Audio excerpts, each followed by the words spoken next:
Hello friends, my self प्रेरणा आप सभी की होम साइंस मेंटर आज फिर से लेकर आई हूँ आपके लिए एक अच्छी सी क्लास जिसमें आपको कराने वाली हूँ कुछ इंपॉर्टेंट एमसीक्यूज जो रहने वाले हैं होम साइंस सब्जेक्ट से रिलेटेड। और ये एमसीक्यूज आपके काम आने वाले हैं DSSB एग्जाम में, यूपी टीजीटी पीजीटी एग्जाम में, और साथ ही साथ आपके यूजीसी नेट होम साइंस के लिए भी ये यूजफुल हैं।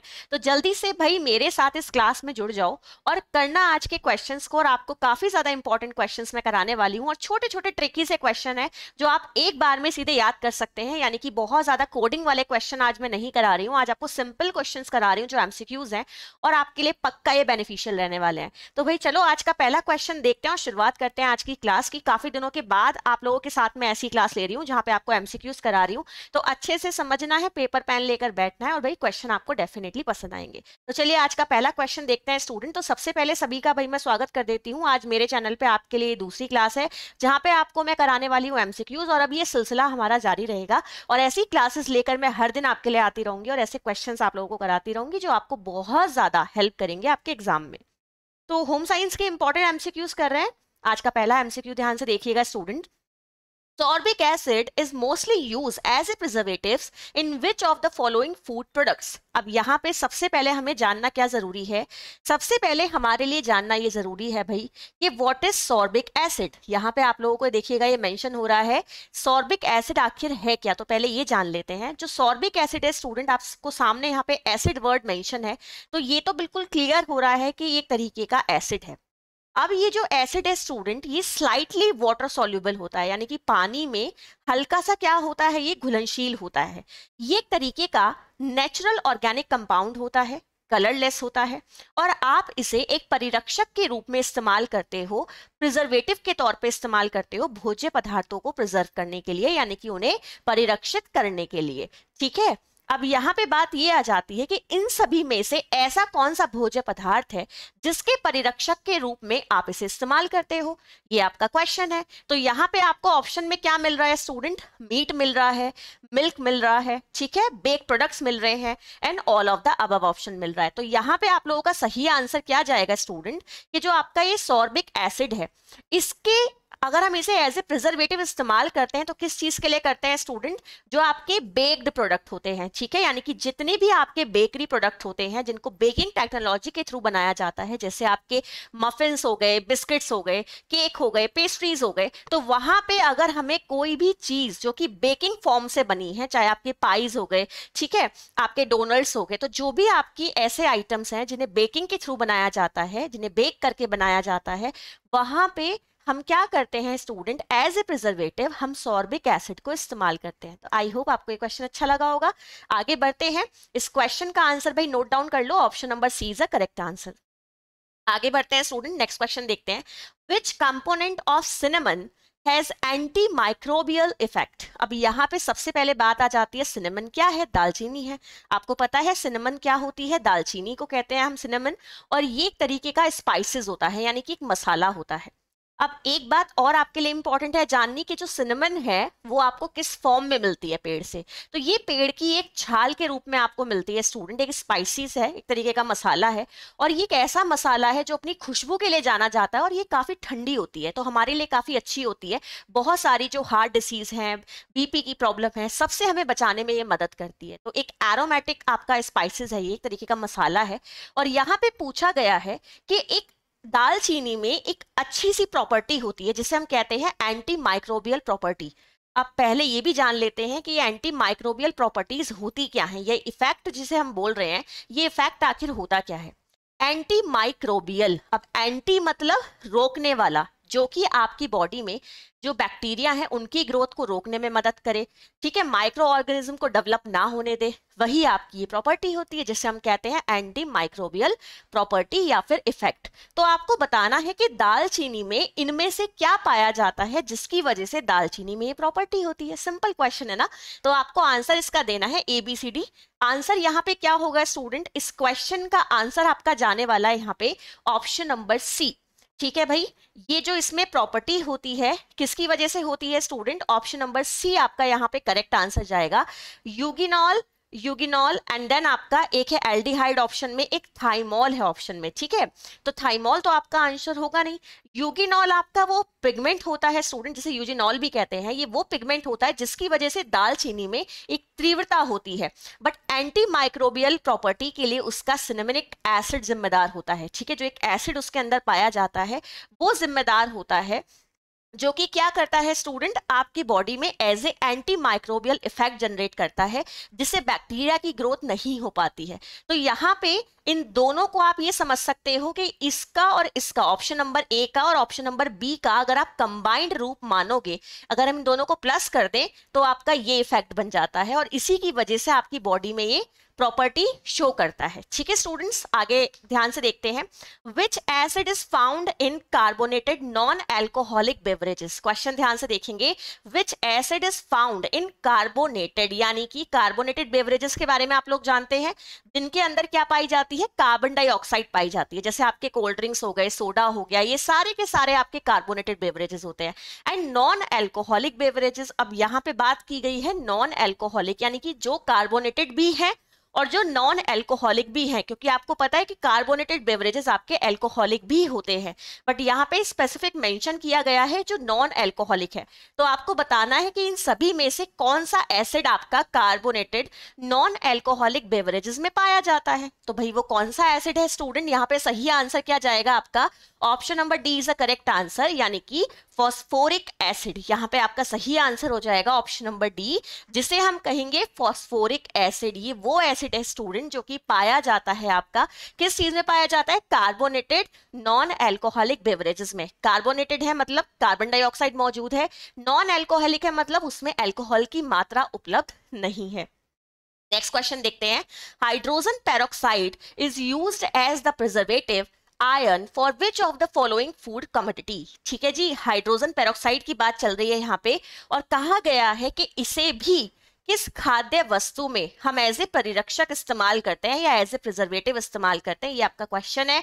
ऑप्शन दिए गए हैं स्टूडेंट, आपको मीट दिया गया है, ब्रेड दिया गया है, कन्फेक्शनरी बताया गया है और मिल्क बताया गया है। अब यहाँ पे आप लोगों के दिमाग में आ रहा होगा कि मैम मीट समझ में आ जाता है क्या है, ब्रेड समझ में आ जाता है क्या है, और मिल्क भी समझ में आ रहा है क्या है, बट व्हाट इज कन्फेक्शनरी, ये क्या होता है।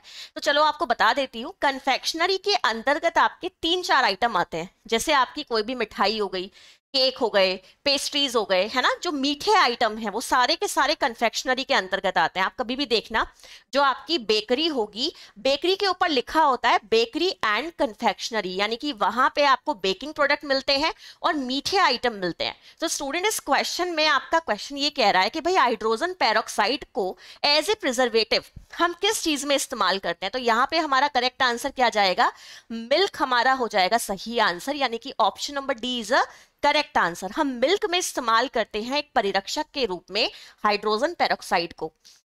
ठीक है, नेक्स्ट क्वेश्चन ध्यान से देखिएगा, विच component of garlic have anti microbial effect. अब एंटी माइक्रोबियल इफेक्ट के बारे में तो आप जान चुके हो कि रोगाणु रोधी प्रभाव आखिर होता क्या है। अब बात आ जाती है गार्लिक की, गार्लिक मतलब लहसुन। आपको मैंने पहले भी बताया है कि अनियन से ज्यादा हेल्थ बेनिफिट किसके होते हैं, गार्लिक के होते हैं।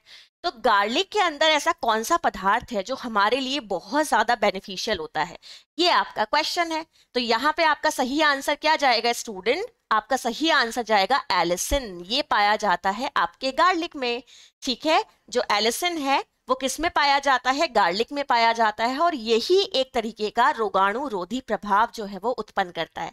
तो आपको इस तरह से छोटे छोटे क्वेश्चंस जो हैं, ये टीजीटी पीजीटी और DSSB के लिए तो भाई रामबाण है, समझ लो, आते ही आते हैं। और ऐसे ही बिल्कुल क्वेश्चन आते हैं जो एकदम से देखते ही समझ में आ जाए कि आंसर क्या है, बट आंसर तभी याद कर पाओगे जब पढ़ा होगा, अदरवाइज नहीं कर पाओगे। नेक्स्ट क्वेश्चन देखो, Canning is also something called S. अब कैनिंग मैं आपको काफी बार बता भी चुकी हूं कि कैनिंग को हम कहते हैं डिब्बा बंद। ठीक है, डिब्बा बंद जितने भी भोज्य पदार्थ होते हैं स्टूडेंट्स, वो कैनिंग के नाम से जाने जाते हैं। मार्केट में मिलते हैं बहुत सारे ऐसे भोज्य पदार्थ जो कि केन्ड फूड के नाम से मिलते हैं। आपको पता है मार्केट में पाइनएप्पल मिलता है, आपके चेरी टमाटो मिलते हैं, स्ट्रॉबेरी मिलता है, पाइनएप्पल पल्प मिलता है, आपका साथ साथ क्या मिलता है स्टूडेंट्स, आपका जो टमाटो होता है, टमाटो की प्यूरी मिलती है इसी फॉर्म में। तो आपके जितने भी डिब्बा बंद भोज्य पदार्थ हैं वो क्या होते हैं, वो आपके कैंड फूड होते हैं, डिब्बा बंद भोज्य पदार्थ हैं।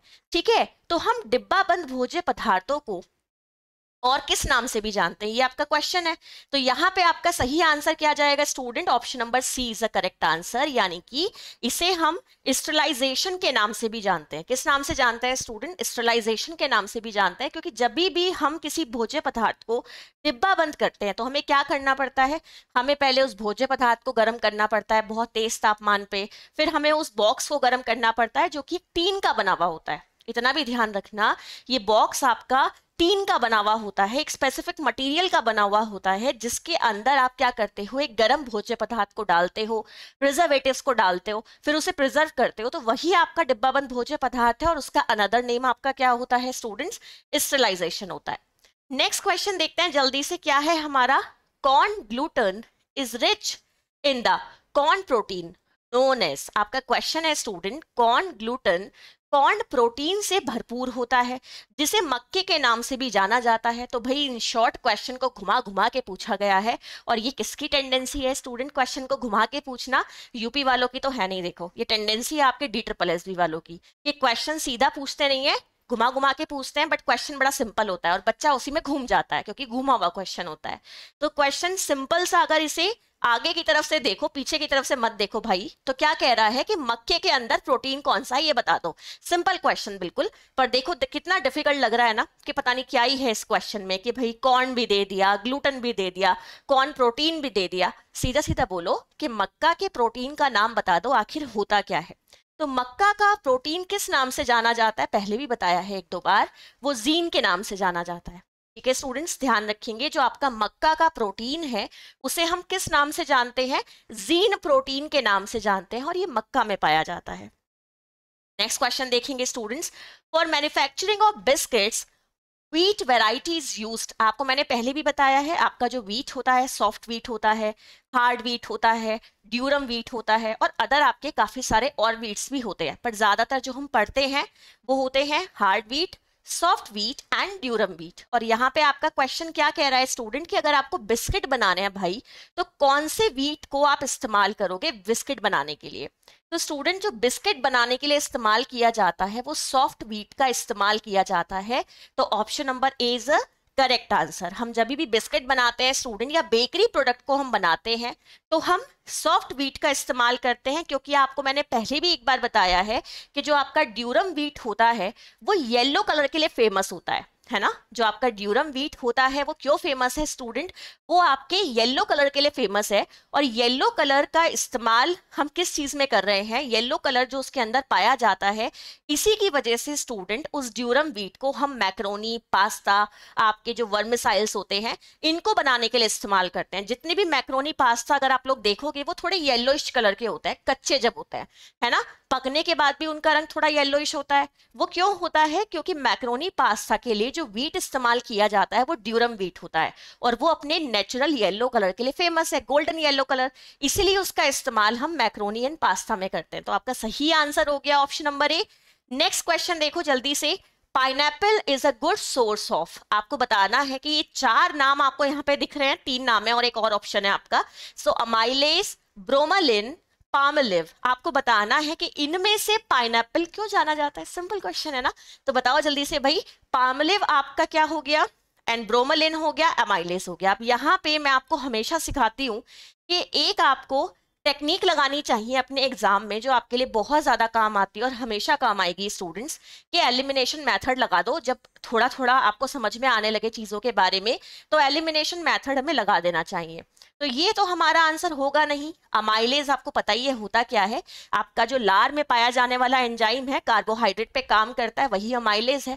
तो सही आंसर क्या जाएगा, इस क्वेश्चन का सही आंसर हो जाएगा आपका ऑप्शन नंबर बी, यानी कि ब्रोमेलिन। अब है क्या ये, इसके बारे में बात कर लेते हैं। ब्रोमेलिन आपका एक तरीके का एंजाइम होता है, ध्यान रखिएगा स्टूडेंट्स, जो ब्रोमेलिन है वो आपका एक तरीके का एंजाइम होता है जो कि पाइनएप्पल में पाया जाता है।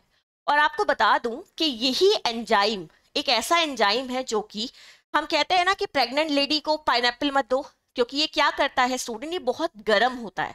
और आपको पता है कि जो मीट होता है, जब मीट को कुक किया जाता है तो उसकी टेंडराइजेशन के लिए, उसे जल्दी से जल्दी सॉफ्ट बनाने के लिए हम पाइनएप्पल की पत्तियों का इस्तेमाल करते हैं। तो इसलिए ये एंजाइम नॉर्मल इंसान के लिए तो फिर भी ठीक है, बट प्रेग्नेंट लेडी को बिल्कुल नहीं देना चाहिए पाइनएप्पल, क्योंकि ये एंजाइम काफी नुकसानदायक हो जाता है। आज का लास्ट क्वेश्चन देखो, आगे धीरे धीरे क्वेश्चंस के नंबर आप लोगों के लिए बढ़ाते रहेंगे। तो आज का लास्ट क्वेश्चन देखिएगा, रेनिन कॉजेस। आपको पता है रेनिन क्या होता है? सभी लोगों को पता है रेनिन होता है एंजाइम। और ये क्या करता है स्टूडेंट? ऑप्शन देखो जल्दी से, separation of oil and water phase, यानी कि तेल और जल को अलग अलग कर देता है। Coagulation of casein. केसीन क्या होता है स्टूडेंट? केसीन होता है मिल्क में पाया जाने वाला सॉलिड पार्ट, यानी कि मिल्क का प्रोटीन, तो ये उसको जमा देता है। तीसरा ऑप्शन कहता है सोल्यूबलाइजेशन ऑफ लैक्टोज, यानी कि लैक्टोज को जल में मिला देता है, घोल देता है। एंड आपका लास्ट ऑप्शन कहता है कि ये दूध की वसा को फैला देता है। तो बताओ जल्दी से आंसर यहाँ पे क्या जाएगा स्टूडेंट? रेनिन का काम क्या है? रेनिन क्या काम करता है? आपको मैंने पहले भी बताया है कि रेनिन हमेशा केसीन पर रिएक्ट करता है, ये तो आप जानते हो ना अच्छे से। रेनिन हमेशा किस पे रिएक्ट करता है स्टूडेंट? केसीन पे रिएक्ट करता है। तो ये क्या करेगा? ये केसीन को कोगुलेट कर देगा। हम कहते हैं ना, जो छोटा सा बच्चा होता है, जब आप उसे दूध पिलाते हो, दूध पिलाने के बाद वो तुरंत उल्टी सी कर देता है ना, और वो क्या निकालता है? दही जैसा कुछ निकालता है जो फटाफटा सा होता है। हम कहते हैं ना, छोटा बच्चा तो बड़ी इंस्टेंट मशीन है, एकदम दही बना देता है। तो वो क्या होता है, छोटे बच्चे की बॉडी में रेनिन की मात्रा काफी ज्यादा होती है। तो जैसे ही वो दूध पीता है, दूध आपका तुरंत रेनिन रिएक्ट करता है और दूध को फाड़ देता है, कोगुलेट कर देता है। तो इस तरह से आपके आज के 10 क्वेश्चंस थे। आई होप आपको ये क्वेश्चंस अच्छे लगे होंगे। अच्छे लगे हैं तो कमेंट सेक्शन में लिख के बता देना, और अगर क्लास अच्छी लगी है तो भाई जरूर लाइक करना, शेयर करना, और रेगुलर मेरे साथ मेरे चैनल पे जुड़े रहो। ऐसे ऐसे क्वेश्चंस आप लोगों के लिए मैं लेकर आती रहूंगी, और आई होप आपको बहुत मजा आएगा मेरे साथ। और तैयारी फिर से शुरू करेंगे एक नई शुरुआत के साथ। So bye students, take care. I hope आपको ये क्लास अच्छी लगी होगी।